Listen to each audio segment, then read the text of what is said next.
Shalom, selamat pagi jemaat Tuhan. Berjumpa kembali dalam doa pagi online. 3 hari ke depan kita akan membahas tentang kesembuhan ilahi. Melihat dari pelayanan Tuhan Yesus setelah dia mengajar di atas bukit. Hari datang dengan iman percaya Tuhan sanggup menolong kita, Tuhan sanggup menyembuhkan kita. Kuatkanlah hatimu, lewati setiap persoalan. Tuhan Yesus selalu menopangmu. Jangan berhenti harap padanya. Tuhan pasti sanggup, tangannya takkan terlambat untuk mengangkatmu. Tuhan masih sanggup, percayalah, Dia tak tinggalkanmu.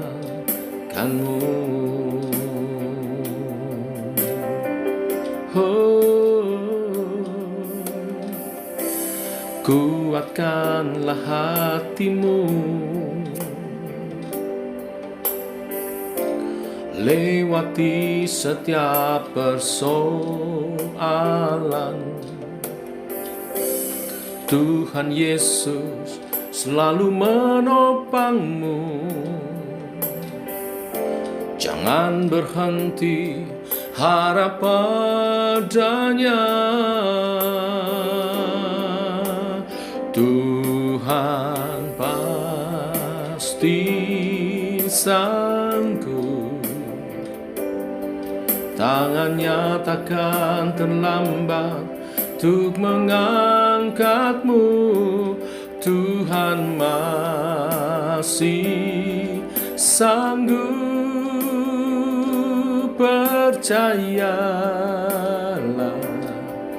Dia tak tinggalkanmu.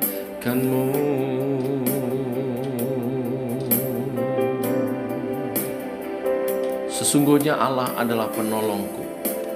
Tuhanlah yang menopang aku. Mazmur 54 ayat 6. Berbahagialah orang yang mempunyai Allah Yakub sebagai penolong, yang harapannya pada Tuhan Allahnya. Dia yang menjadikan langit dan bumi, laut dan segala isinya, yang tetap setia untuk selama-lamanya. Mazmur 140. Tuhan pasti sanggup, tangannya takkan terlambat untuk mengangkatmu. Tuhan masih sanggup, percayalah, Dia tak tinggalkanmu. Percayalah, Dia tak tinggalkanmu. Percayalah, Dia tak tinggalkanmu.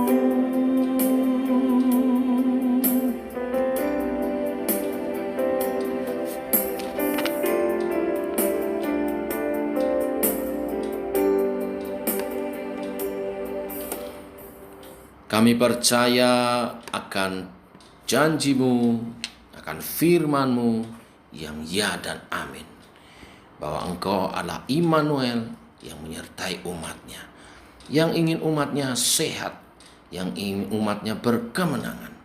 Teguhkan oleh kebenaran firman yang sebentar kami renungkan. Dalam nama Tuhan Yesus Kristus. Amin. Mengawali sesi kesembuhan ilahi, kita baca Matius 8 ayat 1-4. Judul perikop, Yesus menyembuhkan seorang yang sakit kusta. Setelah Yesus turun dari bukit, orang banyak berbondong-bondong mengikuti dia. Maka datanglah seorang yang sakit kusta kepadanya, lalu sujud menyembah dia dan berkata, "Tuan, jika Tuan mau, Tuan dapat mentahirkan aku." Lalu Yesus mengulurkan tangannya, menjamah orang itu dan berkata, "Aku mau, jadilah engkau tahir." Seketika itu juga tahirlah orang itu daripada kustanya. Lalu Yesus berkata kepadanya, "Ingatlah, jangan engkau memberitahukan hal ini kepada siapapun, tetapi pergilah, perlihatkanlah dirimu kepada imam, dan persembahkanlah persembahan yang diperintahkan Musa sebagai bukti bagi mereka." Amin. Yesus menyembuhkan orang yang sakit kusta. Seorang yang sakit kusta sangat menderita secara lahir maupun batin. Saat itu belum ada obat yang dapat menyembuhkan. Hanya mujizat yang dari Tuhan yang dapat menyembuhkan seorang yang sakit kusta pada waktu itu. Selain diasingkan supaya tidak menulari orang yang lain, juga orang yang sakit kusta diasingkan karena dianggap najis. Bahkan bila ada seorang yang sakit kusta memasukkan kepalanya ke dalam sebuah rumah saja, maka seluruh rumah dianggap najis. Dan mereka diminta untuk menjaga jarak, social distancing, ya, sekitar 2 meter Bapak Ibu Saudara sekalian. Bahkan kalau tertiup angin dari orang kusta itu, arah angin itu menjadi 100 hasta, 45 meter. Ya, itu najis.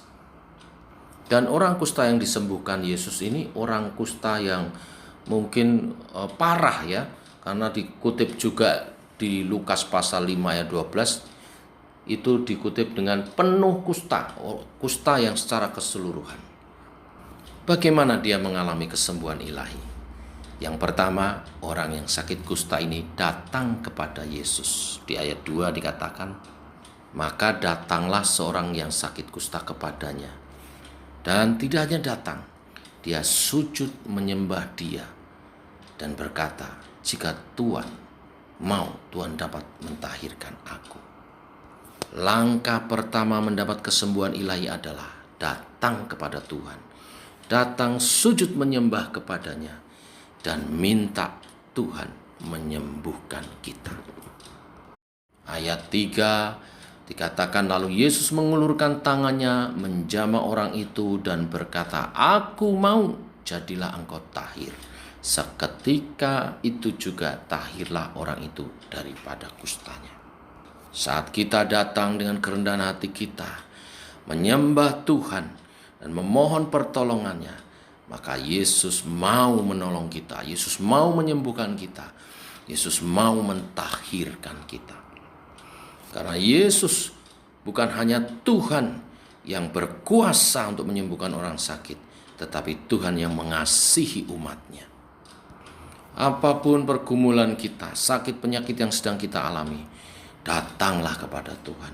Datang sembah Tuhan, sembah Dia, dan minta kesembuhan. Bahkan mujizat akan diberikan bagi yang percaya.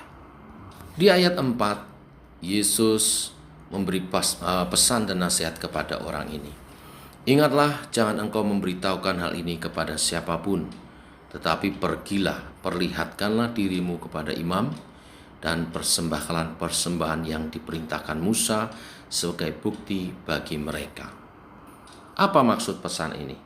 Yang pertama, dipesankan untuk tidak memberitahukan hal ini kepada siapapun, tetapi pergilah, perlihatkan dirimu kepada imam. Maksudnya adalah zaman itu karena penyakit kusta dianggap penyakit hukuman dari Tuhan, hanya seorang imam yang bisa menyatakan orang itu telah tahir, sembuh. Oleh sebab itu Tuhan Yesus melarang untuk bercerita-cerita dulu, datang dulu kepada imam, yakinkan dirimu bahwa engkau sembuh. Ini yang langkah yang harus taati, dilakukan. Selain daripada itu, karena Tuhan Yesus ingin dia lebih leluasa melayani banyak orang, Bila kabar sudah tersiar tentang mujizat kesembuhan ini, mungkin orang berbondong-bondong dan dia tidak bisa leluasa lagi. Karena awal-awal pelayanannya dia membutuhkan waktu yang lebih leluasa. Jadi bukan berarti dilarang untuk bersaksi, tetapi pada waktu itu memang yang terpenting langkah utamanya adalah melaporkan diri kepada imam yang menyatakan seorang itu sembuh atau tahir. Pesan yang kedua dikatakan, persembahkanlah persembahan yang diperintahkan Musa sebagai bukti bagi mereka. Satu sisi ini adalah ketaatan kepada hukum Taurat, bahwa seorang yang telah tahir dari kusta itu berarti disembuhkan oleh Tuhan. Hanya mujizat Tuhan yang mampu menyembuhkan orang sakit kusta pada waktu itu. Dan kewajiban mereka memberi persembahan atau membayar persembahan kepada Tuhan seperti yang diwajibkan oleh Musa bagi umat Israel. Tapi sisi yang lain, Tuhan Yesus ingin mengajarkan kepada kita, setiap anugerah yang Tuhan beri, kita mesti balas dengan rasa syukur kepada Tuhan, dengan mempersembahkan hidup kita bagi kemuliaan nama Tuhan. Poin ini seringkali dilupakan oleh umat Tuhan. Saat menderita sakit, bahkan sampai mau mati, apa saja dia mau lakukan. Tetapi ketika disembuhkan, seringkali banyak melupakan untuk hidup memuliakan Tuhan, untuk hidup mempersembahkan yang terbaik bagi Tuhan. Mari kita belajar dari kisah ini. Bila Tuhan telah menolong kita, menyembuhkan segala sakit kita, ingatlah, persembahkanlah tubuhmu sebagai persembahan yang kudus, yang berkenan, yang memuliakan Tuhan. Tuhan memberkati. Mari kita berdoa. Bapa, kami mengucap syukur untuk hari ini, hari yang limpah dengan berkat-Mu. Ajar kami hidup seturut kebenaran firman-Mu, sehingga berkat-berkat yang menyertainya digenapi atas hidup kami. Hari ini kami menerima firman kesembuhan ilahi. Engkau mengajar kepada kami untuk datang merendahkan diri di hadapan Tuhan, menyembah-Mu, dan meminta pertolongan bila kami dalam keadaan sakit atau membutuhkan pertolongan dari Tuhan. Dan iman kami dibangun karena firman-Mu mengatakan Tuhan Yesus mau menolong kami, mentahirkan kami, untuk kami hidup memuliakan Tuhan, mempersembahkan tubuh kami sebagai persembahan yang hidup, yang kudus, yang berkenan, yang memuliakan nama Tuhan. Tolonglah kami Tuhan. Saat ini kami berdoa secara khusus untuk keluarga kami, untuk pasangan hidup, untuk anak-anak yang Engkau anugerahkan kepada kami, untuk visi yang Kau beri dalam kami berumah tangga, supaya keluarga kami adalah keluarga ilahi yang memuliakan nama-Mu dan menjadi kesaksian bagi dunia ini. Di mana Engkau menempatkan kami Tuhan, di kota kami, di komplek kami, di kampung kami, juga secara keluarga ilahi kami berkomunitas di gereja kami. Kami membangun tubuh Kristus sebagai tubuh yang indah, yang mulia, yang berkenan kepadamu, yang menjadi kesaksian bagi dunia ini. Urapi para suami dalam pengurapan kepemimpinan sebagai imam, nabi dan raja bagi keluarganya, membawa keluarga dalam takut akan Tuhan, menguduskan mereka dalam firman dan roh, menjadi teladan dalam ketaatan beribadah, memuji menyembah kepadamu, mengajar firman Tuhan, keluarganya dalam takut akan Tuhan. Berkati para istri dalam kasih sayang Tuhan, mendampingi suami sebagai penolong yang sepadan, mengemban tanggung jawab ilahi, memelihara anak-anak dan merawat mereka dalam kasih sayang, sehingga keluarga kami sungguh berkemenangan di dalam Engkau. Anak-anak juga di dalam lingkup pemeliharaan daripada Tuhan, dalam kasih pengurapan-Mu Tuhan, Engkau menolong anak-anak kami menapaki hari-hari mereka. Ketika studi, ketika bekerja, Tuhan memberkati yang terbaik, meraih prestasi, meraih masa depan mereka di dalam Engkau. Dijauhkan dari segala mara bahaya, dijauhkan dari kesesatan, dijauhkan dari pergaulan yang menyesatkan, narkoba, free sex. Tuhan jauhkan semuanya. Anak-anak kami bertumbuh dalam kekudusan, dalam pergaulan yang kudus, yang berkenan kepada Tuhan. Kuduskan setiap keluarga dalam kasih sayang Tuhan, sehingga ada keharmonisan, ada kebahagiaan terpancar, ada sukacita. Cukupkan segala kebutuhan.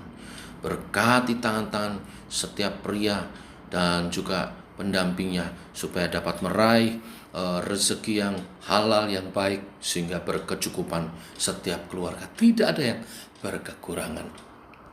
Terima kasih Tuhan. Demikian doa kami naikkan, menyertai setiap keluarga daripada umat-Mu. Biarlah keluarga umat-Mu menjadi keluarga-keluarga yang memuliakan Tuhan. Terima kasih Tuhan. Dalam nama Yesus kami berdoa, kami bersyukur. Amin. Demikian doa pagi kita saudara. Selamat pagi, selamat berjalan bersama dengan Tuhan. Shalom.